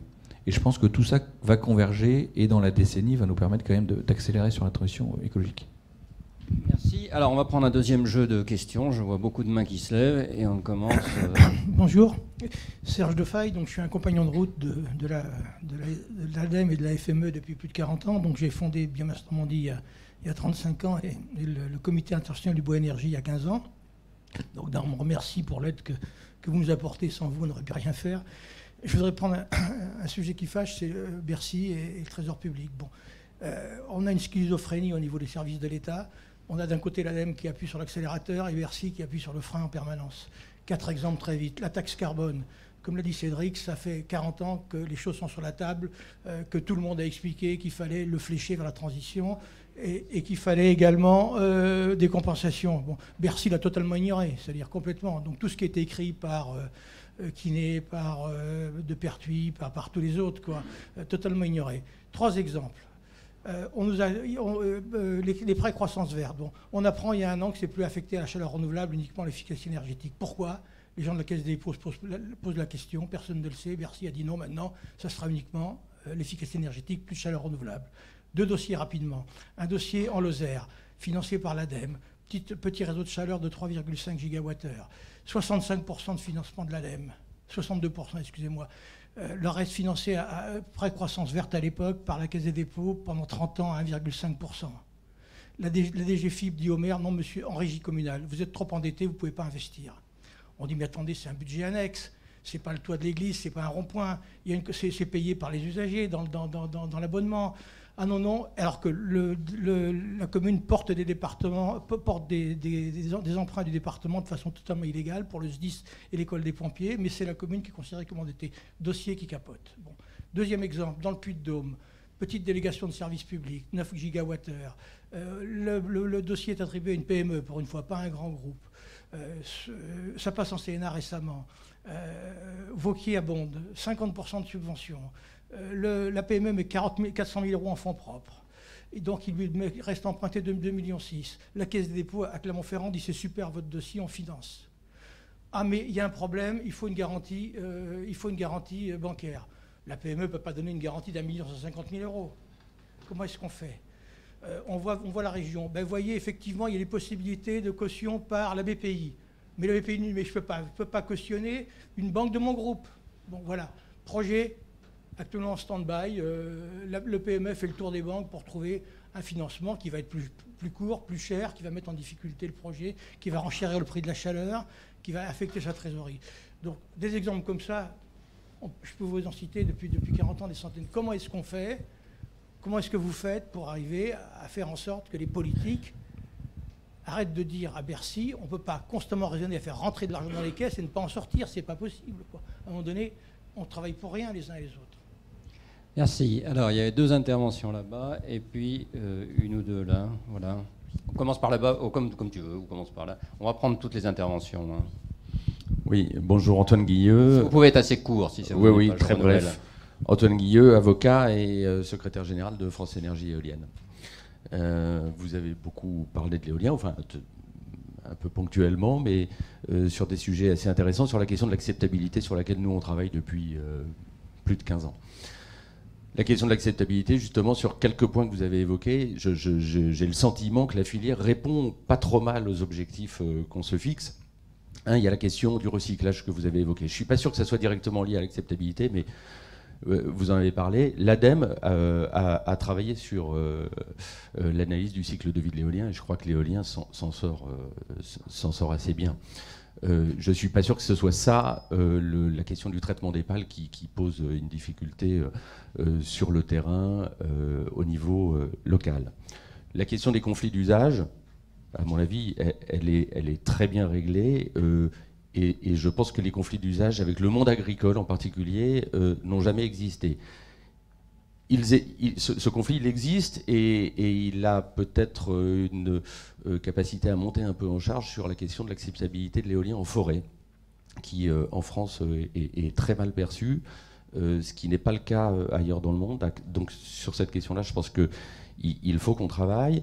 Et le troisième point, sur la question de l'accompagnement social, de la transition des métiers, la transition des industries, justement la filière, je pense qu'elle répond de manière exemplaire. Elle crée aujourd'hui 1500 emplois par an, ça fait 4 emplois créés par jour. On communique un peu dessus.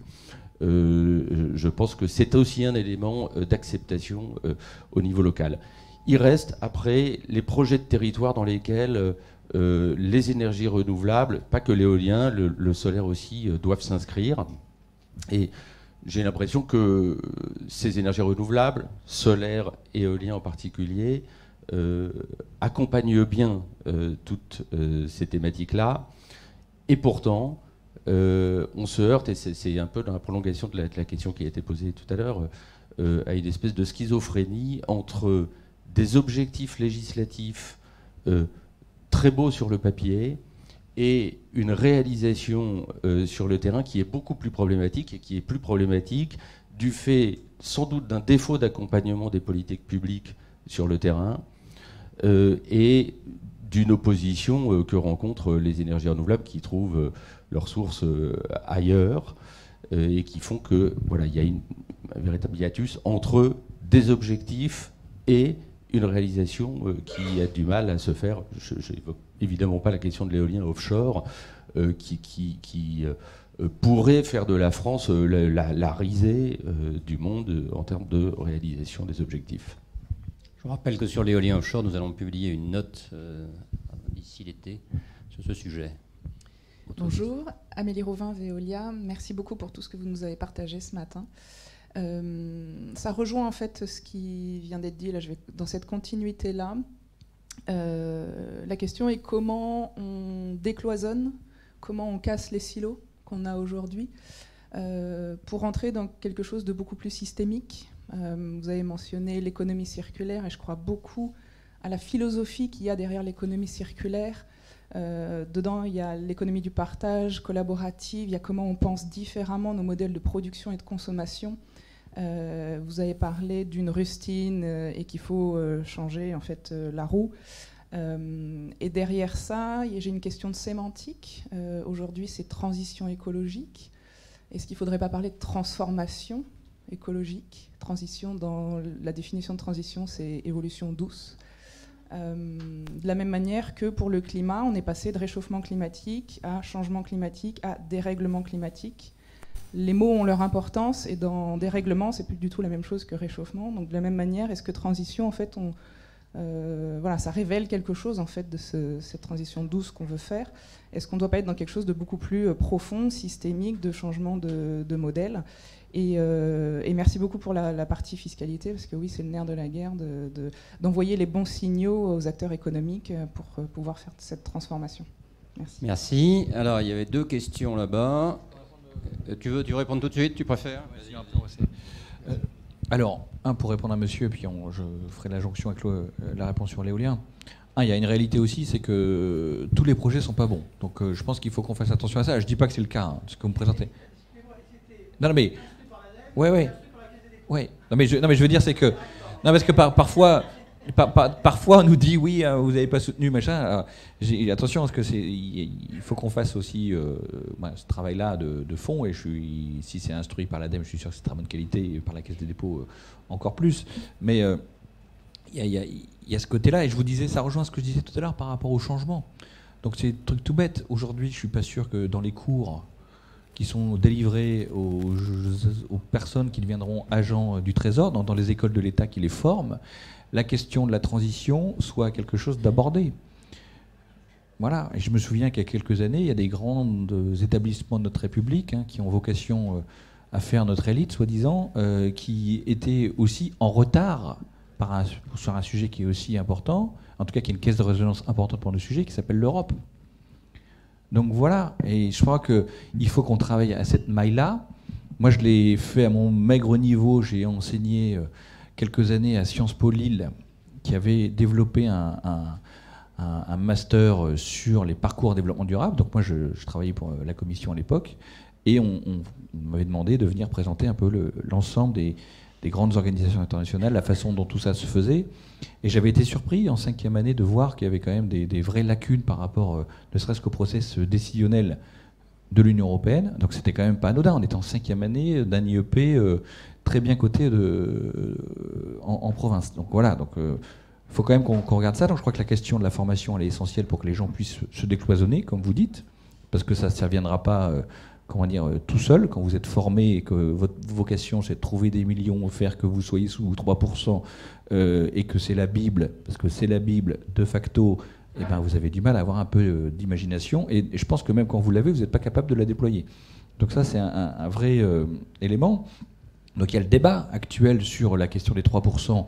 Moi, je fais partie de ceux qui pensent que c'est quelque chose qui politiquement s'explique, sur lequel on peut trouver un terrain d'entente avec nos partenaires européens, même les plus réticents, par rapport à une liste fixe de commun accord, par 10, 15 dépenses éligibles qui sont prévues dans la transition écologique pour pouvoir avancer. Je ne crois pas qu'un instrument de style plan Juncker, qui est un peu le contre-modèle de ce qu'on discute sur les fameux critères de Maastricht, soit suffisant devant l'ampleur et soit assez souple. Le fait, c'est pas d'aller chercher de l'argent à Bruxelles.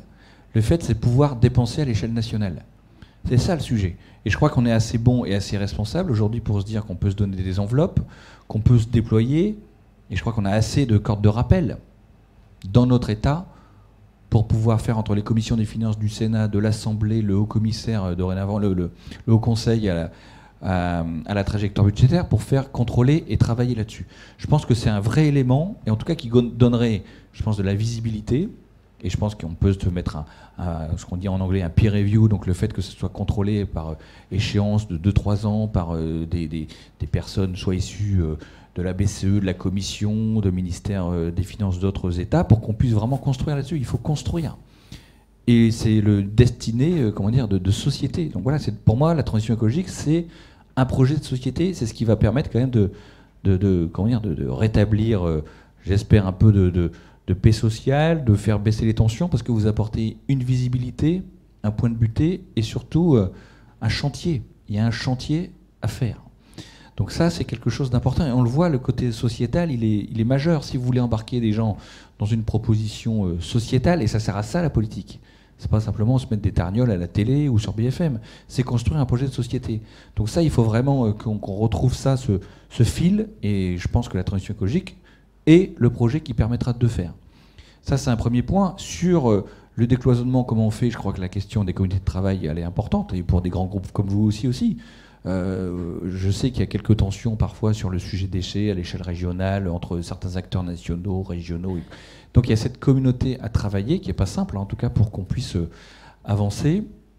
Donc nous, c'est quelque chose qu'on promeut parce que simplement, vu la tâche et vu les effectifs de l'ADEME, c'est une méthode de travail sur laquelle on est obligé de se positionner et d'être quasiment animateur. Donc ça, on pousse pour faire cela. Et je crois qu'on va y arriver. En tout cas, ce qu'on voit, nous, c'est quand même une volonté de faire de plus en plus d'acteurs, avec des difficultés, parce qu'on est dans un moment où la puissance publique réduit la voilure en termes d'effectifs, parfois en termes de budget, mais on voit très bien, par exemple, quand je discute avec la Caisse des dépôts et consignations, que eux, ils ont par exemple des fonds qui sont des difficultés parfois à trouver des projets en face, que quand ils ont des fonds, on leur met des conditions qui font qu'ils ne peuvent pas dépenser les fonds.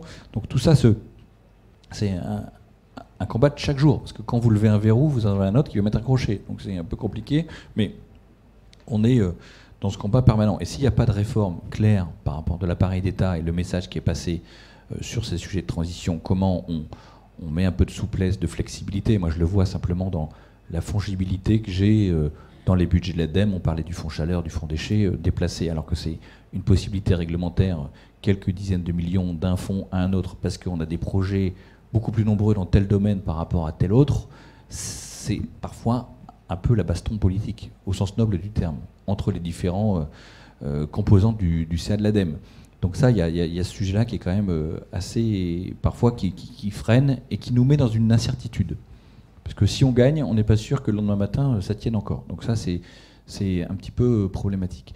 Pour revenir sur l'éolienne, qu'on ne se trompe pas, hein, moi je connais l'étude de l'ADEME dont vous faites référence, je dis simplement que c'était quelque chose sur lequel j'ai rarement vu cet argument développé par les anti-ENR.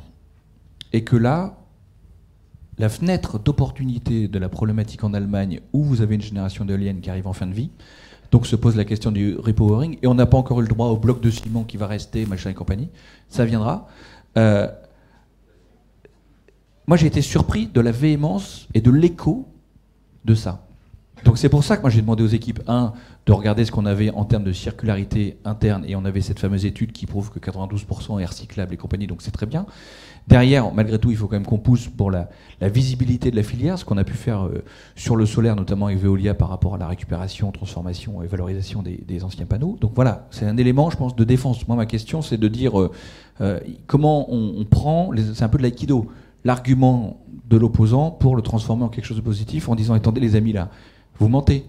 Et le rapport à la démocratie dont je parlais tout à l'heure, la question des fake news, bah vous le voyez, je pense que dans nos sujets par rapport au prix du kilowattheure de telle ou telle installation, de la recyclabilité, de la possibilité de déploiement, machin, c'est quand même le concours de la connerie partout. Et avec la divulgation aujourd'hui via les réseaux sociaux, les comptes dédiés, et d'ailleurs je salue en tout cas les énergéticiens du monde renouvelable aussi, de participer à la bataille de l'infox là, sur ces sujets-là, en développant des petites pastilles, en disant ça c'est faux, ça c'est faux, ça c'est quelque chose, je pense, d'important pour rééquilibrer le débat et en tout cas donner de l'information factuelle. Nous, c'est ce qu'on a fait avec l'ADEME. J'ai demandé aux équipes de sortir tout un set d'informations dans le cadre du grand débat pour dire attendez, voilà, ça c'est ça, ça c'est ça. Parce qu'on est allé dans plusieurs débats pour être des grands témoins sur la transition écologique, donc c'était important aussi qu'on puisse dire, sans prendre position, dans le respect du débat, du côté chaque parole se vaut, à un moment donné, moi j'ai un peu de mal quand même à entendre que 2 et 2 font 5, et parce que c'est dit par l'un, ça doit être... Non, je pense que c'est dangereux de continuer à jouer à ce jeu-là. Donc si 2 et 2 ça fait 5, moi je joue pas, je sors. 2 et 2 ça fait 4, qu'on soit... à discuter si c'est pareil que 3 plus 1, je veux bien éventuellement passer un peu de temps, mais à un moment donné, quand même, la réalité des faits, l'objectivité, je pense que c'est l'arête essentielle de tout système démocratique qui se respecte. Et donc, il faut qu'on fasse attention à ce point-là. Et sur l'éolienne, alors moi j'entends, et puis le delta entre une politique publique et parfois même la réalité des autres acteurs de la politique publique, je pense par exemple au temps que prend le Conseil d'État à se prononcer sur différents sujets liés à l'éolien et notamment aussi à l'éolien offshore, fait que tout le monde est en stand-by. Et dernier point, je pense qu'il faut aussi qu'on soit dans un truc irréprochable. Et je l'avais dit au CERF et je le redis aujourd'hui, notamment sur l'éolien. Moi, quand je me balade, qu'est-ce qui me revient ? il me revient souvent la problématique de promoteurs qui vont et qui démarchent et qui créent l'instabilité de ça. Et ça, je pense que c'est hyper important que le secteur s'autorégule par rapport à la promotion qui est faite vers des élus locaux qui sont démunis en termes d'expertise, et nous, on n'a pas les moyens, par exemple, d'aller accompagner chaque tentative de 10 mâts par-ci, 10 mâts par-là. Donc cette problématique de la promotion des parcs éoliens, et qui fait qu'on n'ait pas de discussion au préalable, que ce soit avec les associations ou d'autres. Donc cette fabrication de l'acceptabilité, je crois que là, on a un vrai chantier d'effort. Et c'est pas du tout, c'est une constatation. Et nous, on est prêt à venir vous aider là-dessus. On l'a fait avec Qualité ENR par rapport aux côtés, ce qu'on appelle les éco-délinquants, les margoulins. Donc là, on a vu nous-mêmes les banques pour discuter avec eux, les engager avec nous sur le fait de recourir à des prêts qu'avec des artisans RGE, des choses comme ça. Et cette façon-là de faire, donc qui rejoint la question des communautés, elle est extrêmement importante parce qu'on est desservi par ça. On est desservi par ça. Et un mauvais exemple, dans un EPCI ou un département, je peux vous dire que c'est Eric, donc le département est comment dire, vitrifié sur l'éolien, et pareil sur certains sujets à l'échelle plus citadine quand on parle de solaire en milieu urbain. Dernier jeu de questions, mais vraiment en quelques questions très brèves et des réponses très brèves pour conclure. Voilà, alors là-bas au fond. Merci. Erwan Lecoeur, je suis sociologue, consultant, et j'ai travaillé sur les questions d'écologie notamment, mais aussi sur les questions que vous avez abordées tout à l'heure, à savoir l'identitarisme populiste, notamment le Front National. C'était mon premier sujet. J'observe avec beaucoup de bienveillance le fait que l'ADEME semble, et notamment vous l'avez dit au début, désormais vouloir également réfléchir sur la question de l'acceptabilité, mais aussi des phénomènes de société, ce que vous avez appelé une forme de sociologie de comment est-ce que ça peut changer une société. J'irai jusqu'à dire que nous sommes quelques-uns à penser que la transition écologique ne pourra pas être une transition réelle sans une transition sociologique, en deux mots. Et donc je viens sur ce que vous avez dit tout à l'heure. D'abord, vous avez parlé de l'acceptabilité, on l'entend à peu près à travers toutes les... relativement court, hein, ouais. Parce que je te vois partir. Non, ma question est, est-ce que vous avez désormais des outils pour travailler sur la question des attitudes et non pas seulement de l'opinion et des comportements? C'est une des choses que l'on fait qui est dramatique, c'est qu'on parle de l'opinion, on dit tout va bien, l'opinion a changé. On dit les comportements, regardez, ça va venir. Et entre les deux, sociologiquement, il y a les attitudes. Et est-ce que l'ADEME, désormais, s'est équipé d'outils d'analyse sur la question des comportements, des groupes sociaux porteurs, les fameuses minorités actives de Serge Moscovici, et les systèmes de valeurs? En gros, est-ce que l'ADEME, désormais, est un opérateur des manières de vivre qui permettront une transition écologique? Et je prends un exemple très court. On a aujourd'hui une déconnexion de plus en plus forte, on le voit, et vous l'avez noté, entre des décideurs plus ou moins écologistes dont vous faites partie pour une transition et une opinion qui se radicalise parce que l'effondrement et la collapsologie disent en gros tout ça c'est foutu, il n'y a plus du tout de transition à faire, il va falloir s'adapter, voire prévoir le après, c'est-à-dire le survivalisme. Et là-dedans, on voit bien que tous les systèmes démocratiques dont l'ADEME fait partie et que vous avez rappelé, incarné à tout un tas de niveaux, semblent perdre pied dans certaines formes de discussion parce que et la démocratie, et l'ADEME, et la compréhension, et le fait de mettre en œuvre des actions deviennent complètement hors zone par rapport à une opinion qui est de plus en plus radicalisée sur tout un tas de sujets, dont l'écologie, dont la collapsologie. Voilà. Merci. Alors, là aussi, on vous demande d'être bref. Oui, Sylvain Rotillon, moi je suis au service de la recherche au ministère de la Transition écologique et solidaire. Et c'était un peu dans la continuité parce qu'en fait, il y a un sujet dont on parle assez peu, mais tous les rapports d'experts qu'on fait, toutes les analyses qu'on fait, elles sont tout le temps pertinentes et très précises, mais elles sont démenties le jour même par la publicité qu'on voit. Et tout ce travail, ce qui va dans le sens de ce que vous disiez, c'est comment on change ça, parce qu'en fin de compte, je vais lire des choses sur les déplacements, et puis j'ai une pub pour aller voyager à 39 € à l'autre bout de l'Europe. Et ça, ce modèle-là, il est indispensable à changer. On interdit de la publicité pour des questions de santé publique, pour des questions de santé environnementale. Est-ce qu'il ne faudrait pas faire la même chose? Merci. Et dernière, oui, mais vraiment très très bref, Franck. Mais vraiment, bref. Hein. Oui. Arnaud a abordé la question du tourisme. Rappelons simplement, le tourisme en France, c'est 8% du PIB, entre 8 et 12%, entre 12 et 15% en Ile-de-France. C'est assez important. Et donc, il y a un impact écologique très important. Il nous manque des outils. Je suis hôtelier, donc je parle contre le tourisme, le développement frénétique du tourisme. Monsieur parlait des transports. En réalité, il y a l'artificialisation des sols, il y a les transports, etc. On passe de 80 millions de touristes à 100 millions. On est dans le toujours plus aussi. Voilà. Donc on manque d'outils. Est-ce que l'ADEME, voilà, Arnaud. Très bien. Et dernière question. Tu avais demandé, alors, avant-dernière et dernière, mais vraiment en une seconde. Excuse-nous, Arnaud, tu vois que tu passionnes. Jean-Luc Di Paola-Galloni, groupe Valeo. Non, tout d'abord, un grand merci à l'ADEME pour ce qu'elle a fait avec vos prédécesseurs et vous-même pour l'introduction de l'électromobilité et l'aide, la conception de la chaîne de valeur des filières. Et vous en avez parlé vous-même. Et moi, je me bats en permanence. On est un groupe qui attire dans chaque projet une trentaine de PME. Donc, cessons aussi d'opposer les grands groupes aux PME parce que c'est la plus grande stupidité. Et je parle en tant que premier dépositaire de brevets en France. Donc, on est le premier acteur de recherche. Géraud sait que j'ai un lien très fort avec l'internationalisation. J'ai un poste monde dans le groupe et je suis coprésident de plusieurs plateformes technologiques auprès de la Commission européenne. Hier soir, j'étais avec le directeur général de la DG Environnement qui était ici à Paris. Et ce qui est rassurant, peu importe les élections, la nouvelle commission, c'est qu'il va y avoir un lien beaucoup plus fort sur l'ensemble de l'argent de la recherche collaborative, notamment sur le digital, uniquement à travers le prisme de la transition écologique. Or, la France est très mauvaise dans l'utilisation des fonds européens. Et je suis bien placé pour le savoir, puisque dans mon groupe, on fonctionne par nos entités juridiques allemandes, hongroises, tchèques, et Bercy est très, très déconnecté de ça.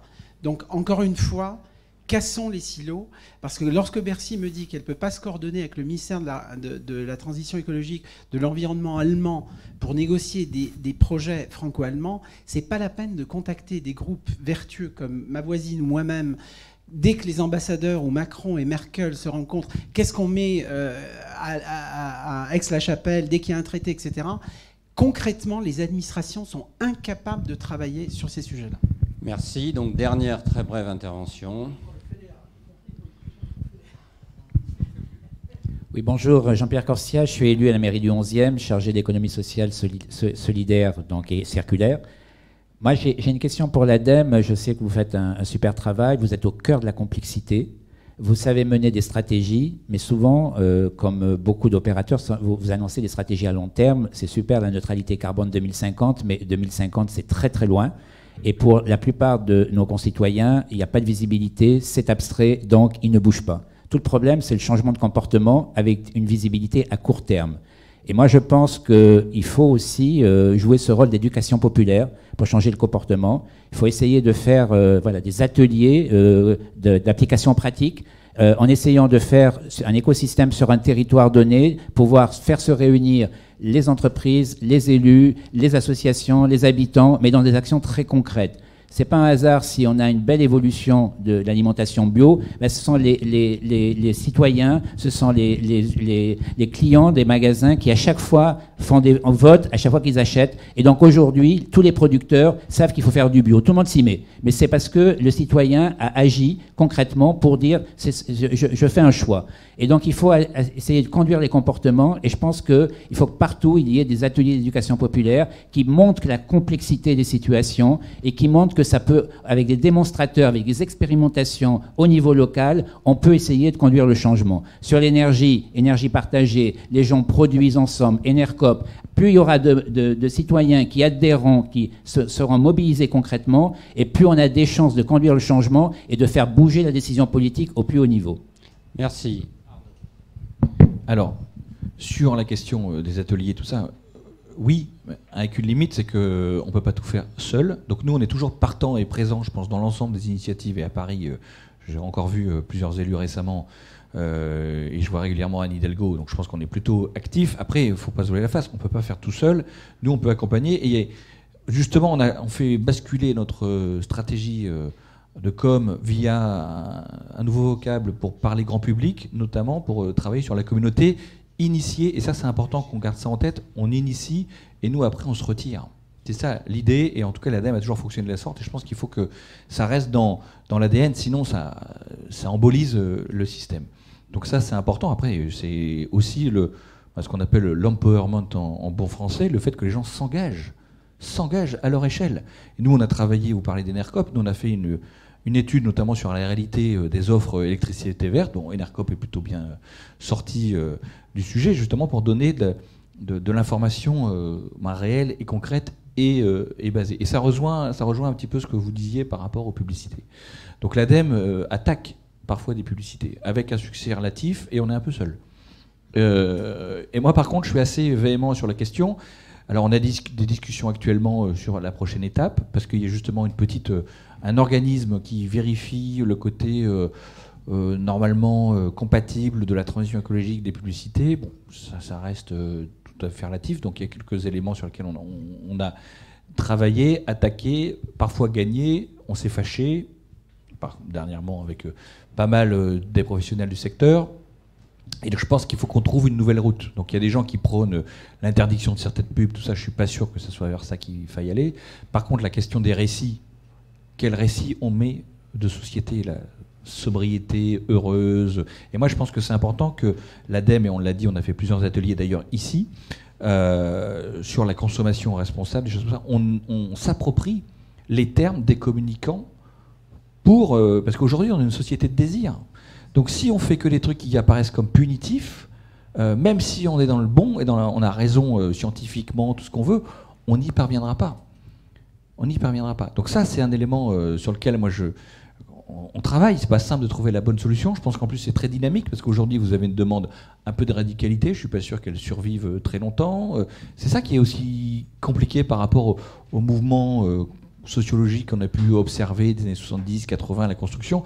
Est-ce qu'on sera dans la même temporalité, la même difficulté à lire les choses? Après, je pense qu'il faut qu'on fasse attention aussi par rapport au prisme et à la loupe grossissante de ce qui peut apparaître très actif, mais qui, en termes sociétal, n'a pas des racines très profondes et un écho important, mais qui arrive à très bien communiquer. Donc, du coup, il y a un effet grossissant qui n'est pas anodin. Et il faut qu'on fasse attention à ça. Et par exemple, sur la question des attitudes, et en toute franchise, je ne pense pas que ce soit quelque chose qui soit identifié aujourd'hui encore clairement, parce qu'on n'est peut-être pas outillé à l'ADEME. Donc on fait de la sociologie, on fait du changement de comportement qui est un petit peu aussi dans la mission historique de l'ADEME. Et moi, je suis preneur d'un échange avec vous pour qu'on puisse voir un petit peu comment on intercale ça avec les équipes aussi de recherche. Je pense que c'est pas anodin. D'ailleurs, je pense que ça serait peut-être utile, voir un petit peu ce qu'on fait réellement, nous, de notre côté, sur ce sujet-là, et voir un petit peu où on en est dans les sciences sociales en dehors de l'ADEME pour voir comment on peut câbler tout ça. Donc ça, c'est quelque chose d'important. Et pour rebondir sur ce que dit Franck aussi, la problématique du tourisme, c'est l'effet rebond dont on parlait tout à l'heure. Et nous, on l'a vu sur un truc tout con, la rénovation énergétique des bâtiments. On a changé notre fusil d'épaule par rapport aux économies générées, parce qu'on se rend compte que quand il y a économie générée, notamment, les gens, qu'est-ce qu'ils font? Et d'un côté, c'est naturellement, humainement, ça se comprend. Ils économisent 350 € dans l'année entre une mobilité différente, une maison rénovée, machin-ci. Ils partent faire un city trip à Lisbonne ou à Barcelone.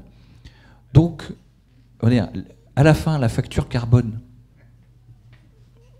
est-ce qu'il faut dire, écoutez, merde, c'est un peu dommage parce qu'on pensait que l'argent que vous aviez économisé, que vous alliez économiser, c'est un vrai sujet. C'est un vrai sujet et qui nous renvoie largement au-delà de la transition écologique. C'est la question liée au temps libre aujourd'hui qui est généré par différentes organisations de travail, tout ça. Qu'est-ce qu'on propose aux gens? Qu'est-ce qu'on fait? Et qu'est-ce que font les personnes? On voit très bien, donc, sur la mission tourisme, on voit le boom des Français qui partent à l'étranger, par exemple. Alors que pendant très longtemps, le tourisme français était un tourisme fait par des Français à 70%. Aujourd'hui, qu'est-ce qu'on voit? On voit que les Français, parce que c'est moins cher d'aller passer peut-être 15 jours en Espagne, peut-être demain encore plus loin, des destinations qui se réouvrent parce que la sécurité est revenue. Mais en termes de carbone, c'est une réalité. Donc comment on accompagne ça sans être dans le punitif? C'est pas simple. Alors on va faire venir des Américains qui vont découvrir le Cantal. Et on est incapable de faire aller un Lyonnais passer 4 jours dans le Cantal. Donc aujourd'hui, l'équation, elle est un peu celle-ci.